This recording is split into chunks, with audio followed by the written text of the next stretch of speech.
Hello, Evie. Hello, how are you, Thanks Pete? for joining me. Thanks for having me. Yeah. So, could you introduce a little bit about yourself? You are an owner and a founder, and also the builder at Shabat Guitar, right? Yeah, And how do you start making guitar? the story starts back, I want to say around 2005, where I had to repair a guitar that I bought. And Uh, I found a Lutheran school in Israel, where I'm from, and I joined that school. And that's when the bug started. And I set up my own shop there in Israel, and I started building guitars in Israel, and then I decided to move to Los Angeles and pursue it as a career. And yeah, the rest is history, I guess.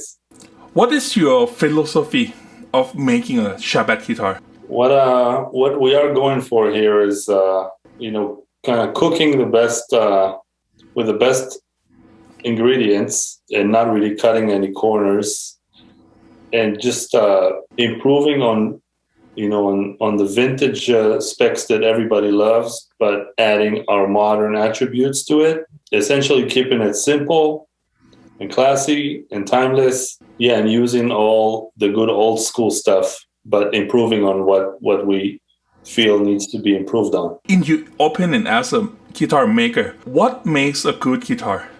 My opinion, what makes a good guitar starts, first of all, with the wood selection. It's got to be top grade stuff always. And it's not just visually. To me, it's more important how structurally the wood works.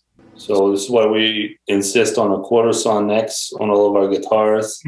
And we premiumly select it. And the construction of the truss rod and how stable the neck is very important for us.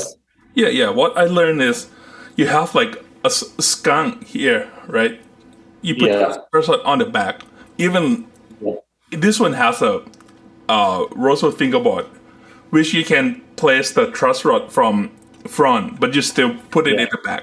Yeah, I mean, from the beginning, we started with that construction, and we realized that it works great. Because I can't really explain why one would be better than the other, but I just know that the way the method of the skunk stripe seems to work really good for us. And the spoke wheel on the back, to me, it's better than putting it on the top. Yeah. Because it gives you more meat on the top of the headstock, so it makes it more stable. Yeah. So every it's also easier to repair. If something happens, it's easier to repair that construction over trying to remove a fingerboard or whatever.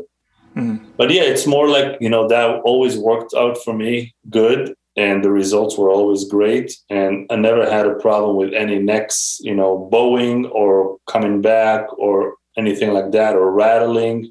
So yeah, I stuck to it pretty much. So it starts from a good selection of wood, right? And Correct. The craftsmanship also affect to the quality of guitar, right? Oh yes. So yeah, it was very important to get to a point where all the people that are involved in making those guitars, they know exactly what I expect from them, and what, not me, but what expected from them to get the best product that we can get. Yeah, we don't really cut any corners when it comes to anything. Like, everything's got to fit perfectly, got to be sanded perfectly, got to be routed perfectly, got to be wired perfectly. Fret work should be perfect.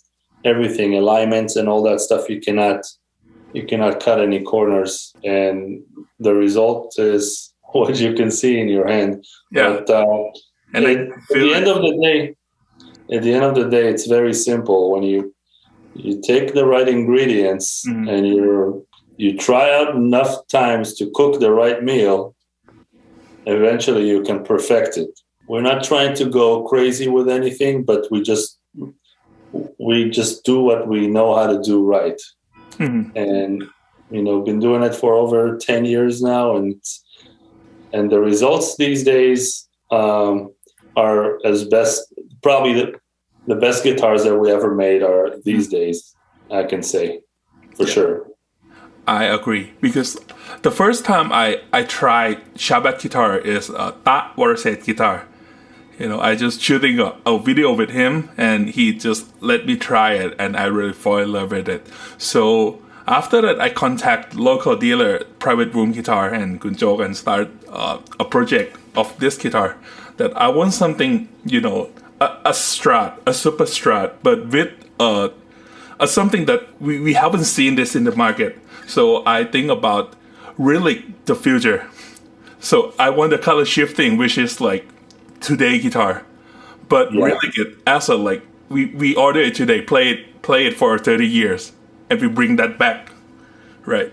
So I just talked to the local dealer, and you also sending the dealer some of the picture that you're testing the color shifting, right? Yeah. And so I just order it, and this model is Lynx, right? This one is Lynx, yes. Yeah. There are many super Strat in the market this day. What is the difference between Lynx compared to other super Strat? I haven't tried a lot of other super Strats out there to tell you the difference. I know a lot of other super Strats play with different bridges and stuff like that. Honestly, there's not much to it besides adding a bridge humbucker at this point. The only difference that we are doing, that I don't know how many other builders are doing, is our compound radius, that makes it a lot faster to play for that kind of style. And the go-to bridge, which is something that I started with, which I love because it really performed really nicely and keeps the guitar in tune.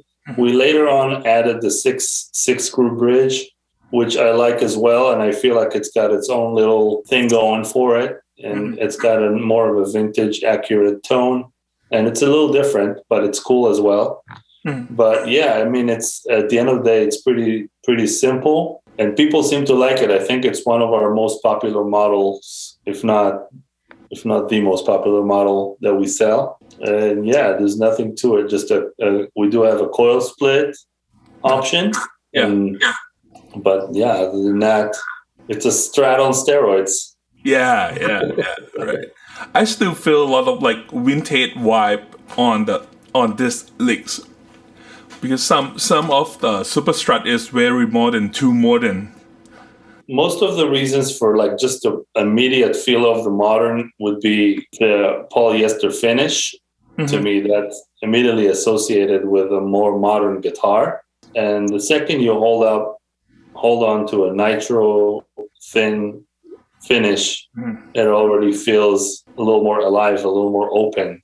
Even if you put it in a very futuristic color like what you have, it still, at the end of the day, feels very kind of vintage feel.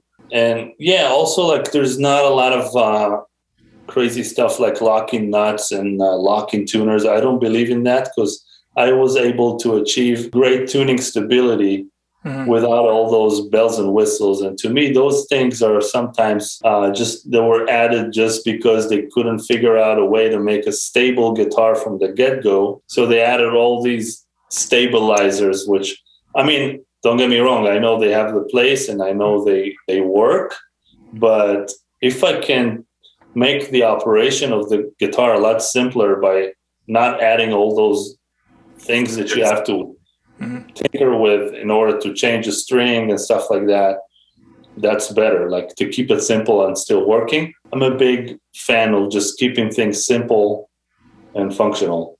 What is your product range at the moment? You have a Lynx, which is a Strat. You have also a tele kind of guitar, right? Yeah, we have the T-Styles in a few different configurations. We call it the Lion, and we have it in a kind of a deluxe package. And we also have the Lion Custom, Lion Special as well. You can see all the differences in the on the website. For the most part, it's just different layouts, and some people want a little more control over the pickups.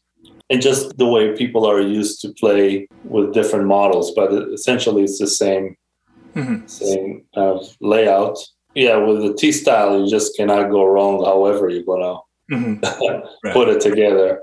Yeah. We also offer the Lion Special these days in a 24 3/4 scale length, which is something we started this year. You know, we didn't make a lot of them, so we'll see how that goes. But we like it, and it's an interesting feel. It's an interesting response as well. And we do have the wraparound style, which is different, and it makes it into a whole new different thing of its own. What option can we order? What can we choose?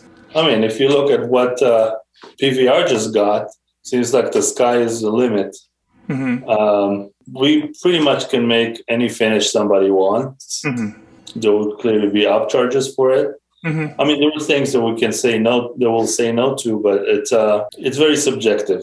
But the few things that people can customize would be, for example, radius, fret size, fret material. As far as the wiring, there's things you can decide on what you want. Pickguard material, finish. On links, you can choose between a few bridges, matching headstocks. We also added the more contoured neck plate. We just added that not too long ago. But yeah, for the most part, a lot of people just stick to the stuff they know works for them. Yeah, with you know the usual woods, that selection and all that. Yeah, and we use the variety of Lawler pickup selection that they offer, and they work really well with us, and it's a great marriage, and we really love their products, and they really complements our product. So it's a great merge. We can find all the information about your guitar, the model and the option in your website, right? And also contact local dealer for more information. Yeah, and if there's any questions, you can always ask PVR, and they're amazing, and they have a really good vision of what a great guitar looks and sound like. Yeah. And from the last order, I gotta tell you, like, there was a mutual feeling that at the end of that order, we looked at those guitars that all been picked by you guys. Yeah. And they're all like stunning. And I'm like, I like it when people are kind of challenging us to do different colors and different combinations of stuff, inlays and binding and all that. And one of my employees is a Thai guy. Yeah. His name is Chris, and he's a good friend of Ta. And I told him, like, people in Thailand, they have a very expensive taste. They want all the shiny, beautiful things. They don't want anything simple. They want only the best stuff they can find. So that's pretty awesome. I like it when people just, I'm making myself a custom guitar. I'm going to go all out, and I'm going to get all the good stuff. And this one is a killer. Yeah, and you did it. You make it. I found love for the first time I opened the case, and I'm lucky enough to see and try all the 8 guitar that come to Thailand. Yeah, because I go straight to the shop the day after guitar arrive. It's like being in a candy store after that. Yeah, I think that half of them are already sold out. Man, I would be surprised, but I'm not surprised. They were so good. Yeah. I mean, I really loved your guitar. They're all amazing. They're all great. I really loved the rose gold Lion that we made. That was a beautiful guitar. Yeah. And the other color shifter was incredible. The other black GB Sparkle. All those guitars were just amazing. We all, we are 4 guys in the shop, and we all work on those guitars. At the end of the day, before we pack them, we all like, we strum and we're like, it's almost painful to see them leave. So, but we know they're going to a good home. Yeah. So, thanks for make them alive. Well, thank you for supporting us and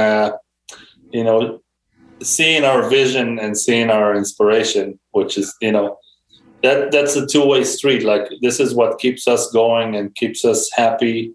And it's there are people that will understand what's the difference between that and anything else you pick up in a store, and they can feel and hear the magic. And I'm glad that there are people like this out there, and that we're they help us keeping the doors open and do what we love to do every day. Okay, thank you so much, Abby. Thanks for your time. Thank you very much.